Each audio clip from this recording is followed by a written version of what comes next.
కోనసీమ జిల్లాలో ఏదైతే ఉందో ఇరసమండ ఏరియాలో ఓఎన్జీసీ బ్లోఅప్ సంబంధించి తన ప్రస్తుతం దాని సమీపంలో అయితే ఉన్నాము. బ్లోఅప్ అసలు ఏం జరిగింది ఏంటి, దానివల్ల పచ్చని పంట పొలాలు అయితే ఉందో కొబ్బరి తోటలంతా కూడా ఇట్లా మాడిపోయే పరిస్థితి అయితే ఉంది.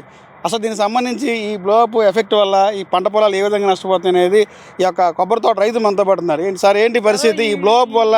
బ్లోఅవుట్ వల్ల మాకు వచ్చిన నష్టం ఏంటంటే, ఇప్పుడు ప్రెస్గా ఉన్న ఇంకొక 3 నెలలు వచ్చేది వేసవకాలం మొత్తం అన్నీ కూడా ఒక పంటకి దిగుబడి రాదండి. ఇంకా మళ్ళీ అక్కడి నుంచి కాయ ఇంకేసెట్టు కూడా ఆల్రెడీ ఓఎన్జీసీ వాళ్ళు ఈ సౌరు అంతా తీసేసుకోవడం వల్ల మాకు దిగుబడి కూడా బాగా తగ్గిపోయింది.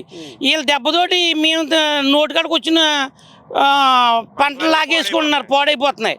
ఇది గవర్నమెంట్ చర్య తీసుకుని ప్రతి రైతుకి న్యాయం చేస్తేనే దీనికి ఒక ఫలితం వస్తుంది. లేదా ప్రజాప్రతినిధులు వచ్చి మాట్లాడేసి వెళ్ళిపోతే ఏం ఉపయోగం ఉండదు. ఏ రైతుకి ఎంత నష్టం జరిగింది అనేది అక్కడికి వచ్చి చూస్తేనే దీని బాధ్యత గవర్నమెంట్ వహిస్తేనే రైతుకి చెందుతుంది. దీనివల్ల దీని ప్రభావం ఎంత విస్తరించింది, ఎంతవరకు నష్టం ఉంటుంది? దీనివల్ల ఒక రాబోయే 3 నెలల తర్వాత ఇంకా పంట ఉండదు. మాకు నెల దింపులు తీసుకుంటాం, ఆ దిగుబడి రాదు ఇంక మాకు. మళ్ళీ ఎప్పుడో వాతావరణం కూల్ అయిన తర్వాత మళ్ళీ చెట్టు లేగాలి, అప్పుడు దాకా అంతే. మాకు మళ్ళీ ఈ వాతావరణం సెట్ అయ్యేదాకా మాకు దిగుబడి అనేది రాదు. అదే దాన్ని గవర్నమెంట్ దృష్టిలో పెట్టుకుని ప్రతి రైతుకి న్యాయం చేయాలి.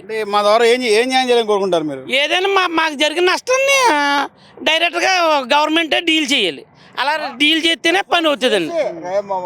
అధికారులు వచ్చి పరిశోధన చేసిన తర్వాత అది దాన్ని ఎలా న్యాయం అయితే అలాగా చేయవలసిందిగా కోరుతున్నామండి. అంటే దీనివల్ల ఈ ఓఎన్జీసీ ఈ బ్లో వల్ల ఈ చుట్టుపక్కల ప్రాంతాల్లో ఎంత పంట నష్టం ఉంటుంది అంటారు? ఎంత పంట నష్టం అంటే కొంత ఇంచుమించు ఒక రౌండ్ కిలోమీటరు వ్యాపించి ఉంది అధికంగా. ఆ తర్వాత ఏంటంటే నిన్న 12 గంటలకి మొదలు పెట్టింది గ్యాస్ లీక్ అవటం. ఒక 12 నుంచి 1 గంటన్నర వరకు ఈ గ్రామ ప్రజలకి ఏమాత్రం తెలీదు ఇది ఎలా లీక్ అవుతుంది, అది అపాయమా లేదా వాళ్ళు ఇడిచిపెట్టుకుంటున్నారా